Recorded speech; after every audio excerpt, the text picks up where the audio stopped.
Hey, hello, and welcome to the weather update at 6 p.m. on April 29th, 2020. And we're going to take a look at the rain approaching. Luckily, I was able to go out and just beat this rain. It's going to be approaching our area. You can see it on the radar. This is a line of showers, and this represents the warm front right here. So we're going to look at this radar here. You can again see that line of showers. It's a very thin line of showers, but it'll definitely be enough to get you wet. And if you take a look here, we see this is where the warm front is right here, right here.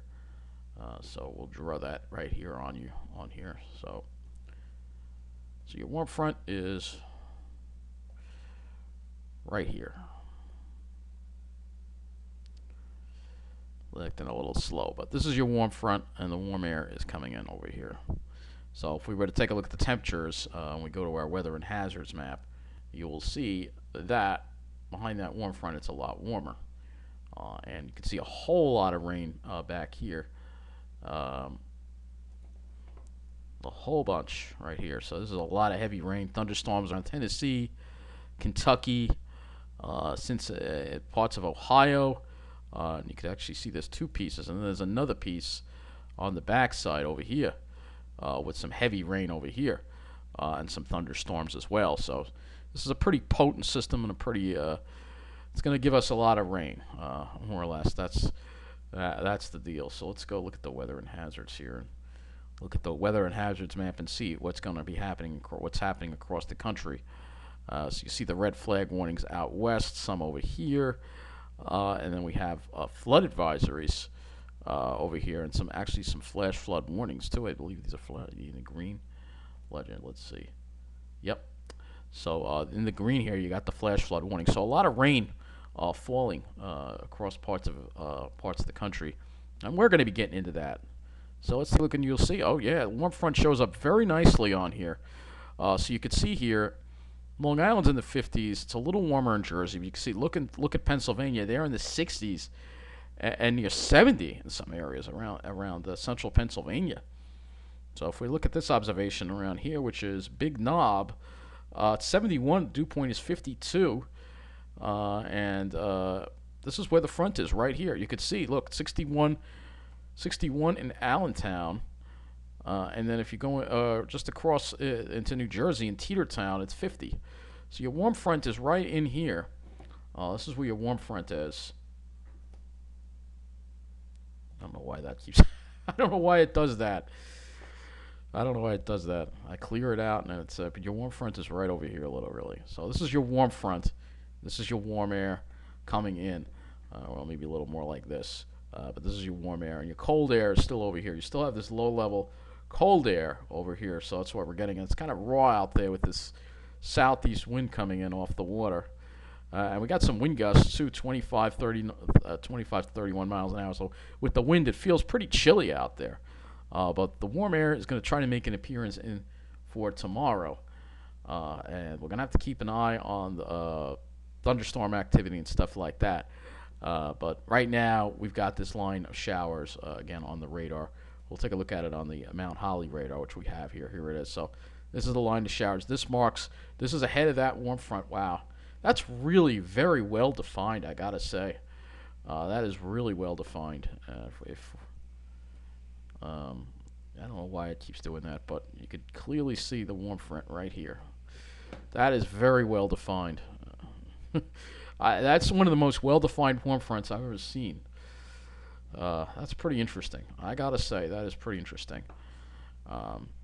So we'll look at some of the current observations across the area. 52 degrees, an east wind at 16, gusting to 25 at Farmingdale. That forecast doesn't look very nice. We'll look at the models and you'll see why.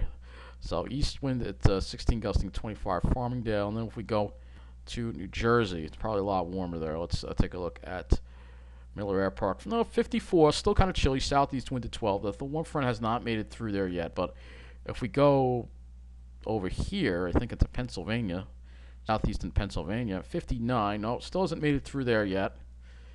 Look at Lancaster. Yep, 62. So here you go. And the winds are going to pick up, too, from the southeast. We're going to get into this LLJ type of pattern that we'll be dealing with. So let's take a look at the models here. We have enough of the GFS. Take a look at this. We'll shift this over to the eastern United States view so you get an idea of the storm. So here is the storm. It's going to our west. You see that slug of moisture. See that high that we had from yesterday is kind of over there. So what we're going to get is this really, see those tight isobars there. That's your low level jet right there coming in. And this is going to be your low level jet coming in right from the tropics, bringing up all that warmth and humidity.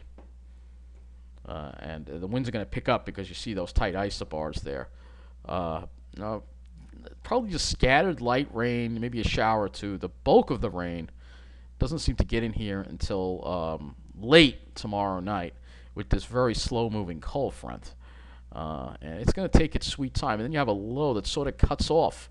So you may be dealing with some precipitation on Friday, too, with the low cutting off. And it kind of gets cut off over New Jersey. And then it starts moving away Saturday and Sunday. And then we have the nicer weather. Hopefully we can eke out a fairly decent weekend before this next frontal system comes through Sunday night into Monday. So let's go and get a closer look at the NAM model here. We'll be using the NAM now. It's enough of this I can use. This is the 18Z run, and I'm sure there'll be enough of the NAM for me to use that too. So let's go ahead and look at that. So again, we have those showers tonight, and we're going to have some showers tonight, but the bulk of the rain, we may not even have any showers tomorrow. We may just be dealing with the very strong winds. But there may be some drizzle. We'll have to see what happens. But you can see the strong, isobars close together. That's the strong south to southeast winds ahead of this front. And then here comes the front. And there's a potential for thunderstorms along this front. We'll have to look at the SPC too as far as that goes. But you can see here that it's a very slow-moving front. So once it does get over the area, we're going to have some showers and possibly some thunderstorms training over the area. Now the NAM's just a little bit faster with the front, moves it in more like 9 or 10 o'clock, and then it keeps it raining probably right through 6, 7 a.m. in the morning, and then they have this low. Now the low cuts off in a different spot than the GFS. Cuts off a little, like almost right over us. It's a very weak low that cuts off, but it may be enough to keep some showers around. Perhaps on Friday, I hope not, and then we see the improvement Saturday and Sunday, and then no surprise, once it gets over the ocean, that low starts strengthening. So how much rain are we going to get? Let's see what the NAM has for us. I think we're going to see a good amount.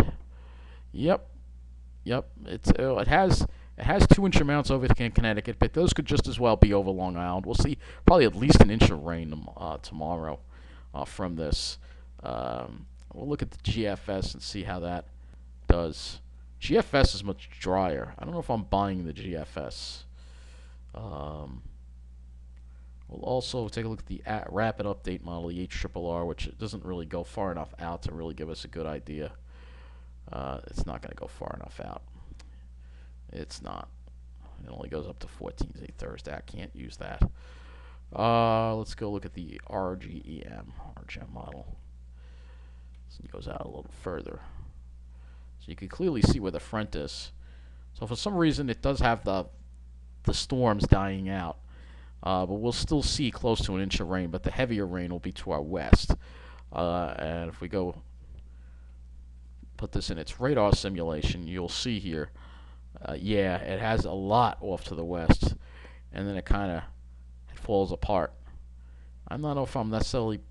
It will weaken, but I don't think it's going to weaken that much. I think maybe the thunderstorm threat, we may avoid that on Long Island, but we're not going to avoid a good soaking late Thursday night to Friday morning. I don't think we're going to avoid that at all. And then it keeps the shower chance around on Friday with that that weak cutoff low that's just hanging around over our area.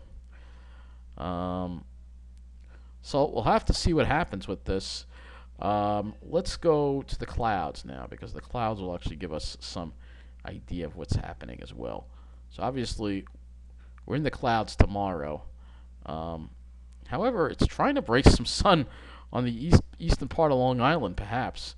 And again, if we look at the precip here, you'll see that the rain is mostly just to our west for most of tomorrow. I don't know if I'm necessarily going to buy that, but it has it just to our west. So let's move this along into Friday, and you'll see there are a couple of breaks, but it's going to be showery and there's going to be instability because there's some cold pool aloft. Now I don't see how far out the NAM 3 kilometer goes, so we can again look at this on the 3 kilometer NAM. So clearly see that there are a couple of breaks in the clouds, but there could be some showers. So and this is tomorrow, obviously, plenty of clouds. Let's put this back to the precipitation here. So this is the higher resolution NAM, so this really shows that front nicely. There's that cold front there with a line of showers and thunderstorms. Some of these could be severe, especially toward the mid-Atlantic. You see some purple on there. And then they get over New Jersey, hold together. But then as they get over Long Island, yeah, they weaken a little bit. So we may not see it. And again, with that south-southeast flow and the slow movement, it's generally not good for thunderstorms. So maybe we'll see a thunderstorm, but I think you have a better chance in New Jersey to see thunderstorms than on Long Island. That's not to say it's not going to pour. And then there's a little, looks like it develops a little something early Friday morning there. And then it gets it out of there, and then for Friday during the day we'll have to watch for convective type showers and maybe even some thunderstorms that day too, especially if the sun comes out. That with that upper level cold pool, that might trigger some thunderstorms. That's just hit and miss where they develop. On this, it seems to have them more over New Jersey, so maybe we can luck out and Friday won't rain, but I have my doubts. So going to the GFS now. Let's take a look at the sky cover for your Saturday. So this moves out of the way, and hopefully we get rid of it on Saturday. I think we do. And look at that. We're in between two systems, so we might actually get a little, thread another needle of clear skies right over Long Island for Saturday. And then the clouds roll in Sunday, and then we'll be dealing with high clouds. And then maybe we can get some more sunshine on Monday, it looks like.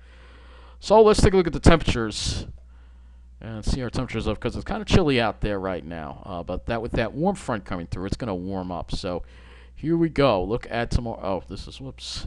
It was a day ahead. I do apologize. Okay, so you can see this overdid the warmth a little bit to the west, I think. But here we go into tomorrow. You could clearly see the warm air.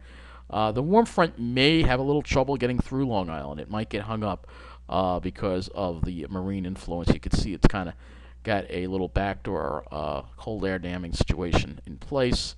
But I think we'll see that lift out during day tomorrow.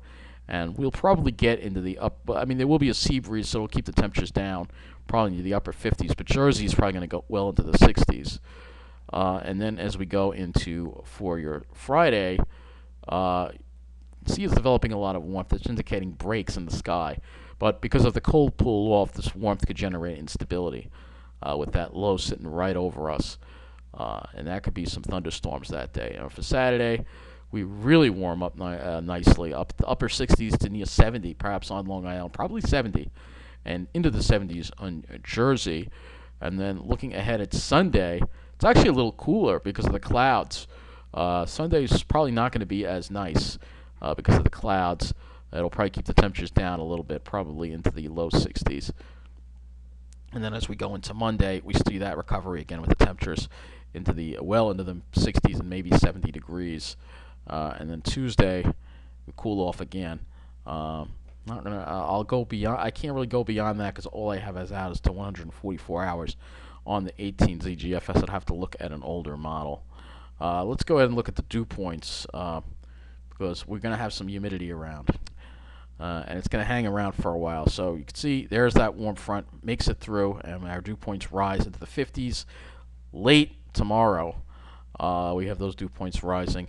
And then with that low sitting over us, it's not really going to dry out all that much on Friday. We're still going to be dealing with low-level moisture. And if the sun comes out and there's a cold pool off, that's going to set off some showers and possible thunderstorms. We'll have to keep an eye on that. And then for Saturday, we see the dew points come down. We got dry air, light winds, and temperature dew points down to the 40s. And then I think we stay dry air. There's another surge of humidity that tries to make it in Sunday, and then that gets pushed down on Monday. So it's looking pretty decent after we get through the next couple of days, I think. I would like to look at the long range. So I look at that long range. I'm gonna have to use a 12Z GFS so we can show you. I'm gonna actually pull this out. Go to Eastern U.S. and Eastern U.S. and then take a look at the next systems that we're gonna have to deal with once we get past this mess. So here's this mess that we're dealing with. It's out of here for the weekend. But we got another area of rain with a very compact low pressure system. This one will be moving very fast. The GFS keeps it to the south, and it slides by to the south on Monday.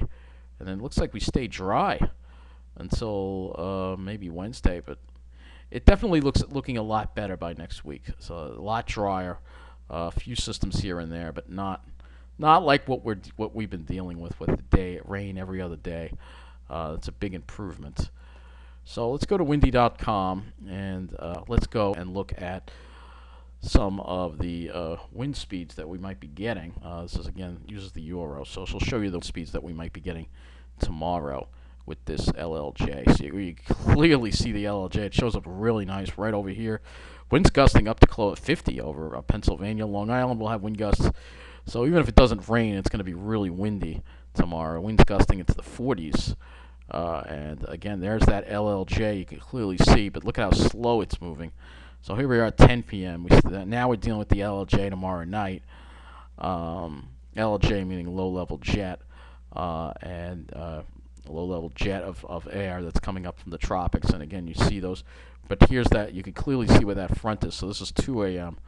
Let's go to 5 a.m. But see, I have a feeling it's going to just take its sweet time. Yep, look at that. In 4 hours, it's barely moved. Part of Long Island is still in the LLJ. So it shows you how slow this thing is going to be moving. And it's still, look at this, is Friday, 10 a.m. It's still over part of Long Island, the eastern end. Let's go to 3 p.m. It's finally starting to move away, and the winds are starting to lighten up. But this is going to be a slow mover. We'll look at the clouds for Friday. The cloud situation here. Like I said, there could be a couple of breaks, and that would make, yeah, there are a couple of breaks developing, so that would help destabilize things, perhaps. And as we head into Saturday, I think Saturday we should be, oh yeah, look at that. Saturday looks beautiful. The clouds may be rolling, a few clouds late in the afternoon. Saturday looks amazing. Sunday's probably going to have more clouds, but still not terrible, according to this. So that's some good news. Now we're going to go somewhere. So I guess there's one more thing I want to look at on here, and that is going to be Las Vegas, because Las Vegas has hit April, has hit over 100 for the first time this April. It's 97 there. So this is the kind of heat they're dealing with out west. So if we go to their weather office here, it's very dry too. The humidity is only 12%. So this is what it looks like. There's a lot of heat going on out there. I know some people say they'd like to be there. I'm sorry, that is too hot. I don't care if it's a dry heat. It's too hot. I know they hit 100 for the first time in April. So I'm trying to see if social media, I think. See, their weather service page is laid out a little differently here. So we can go to their Twitter. Let's see. All right. Let's see. See if we can go to their Twitter here, because I think they broke a record, or they're going to break a record. Maybe they haven't broken it yet. Record watch. Okay, our climate sites will flirt or beat daily record high temperatures today. Las Vegas is expecting our first 100-degree day ever in April on record. So let's see if they did actually break it. That is the question. I don't see anything here that they did actually break it, but we're going to take a look at this because I'm curious. All right, so we'll go back to this Las Vegas and see our 97. They might not have broken it. 'cause I don't see anything posted yet. Well, they actually, remember, it's earlier there, so they have plenty of daylight to go. They're probably going to break it, so we'll talk about that in tomorrow's weather update, I guess. The other thing is the heat in Florida, too. They've had some unusual heat in Florida, so we're going to see if the Weather Service has spoken about that. So I think it's Tampa or one of the offices down there. Florida's had a lot of heat. So she looks kind of hot there, but let's go. I think they've had a lot. I don't know if it's Tampa or Miami. They've had more 90-degree days than average. See if I can find their social media again. Every weather service page is different, and when you look for the social media, it's just. Let's see if we can find it. I don't know if it was Tampa or Miami that reported it, and then I'll wrap up this weather update. Let's see. Let's see. Because they had some heat before that front came through.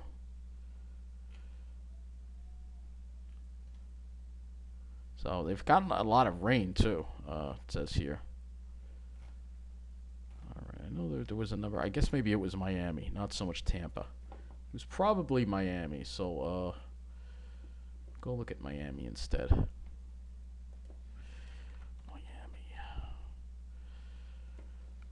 Miami had a lot of heat, more heat than normal, I think. So we'll do the Miami. If I can't find it here, I don't know. I saw something about Florida experiencing a lot of heat, more heat than normal, a couple of days ago, and I wanted to look at that. So if I can't find it, I can't find it. It's worth a try looking. If I can't find it in this one, I'll try to share it with you in the next weather update. So let's see.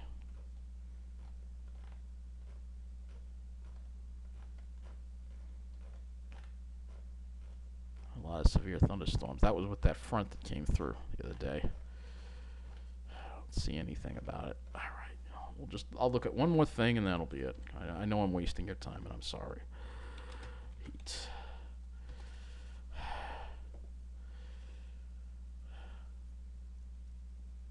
All right. Well, this is from the Washington Post. Okay, this was from April 15th. So Miami shattering heat records during a wildly warm start to 2020, even by Florida standards. So Florida is supposed to be warm. After all, it's Florida. But temperatures in the Sunshine State have been shattering records. So 95 in Miami on a Friday. All right, so I'm not going to read the whole article. You can read it below. But yeah, this is all part of the climate change that we are seeing. So you can definitely take a look at this article if you can. So that's going to wrap up this weather update. Sorry to waste your time a little bit looking for some of this stuff, but it is important in the scheme of things with the climate to talk about this. Anyway, thank you for watching and take care.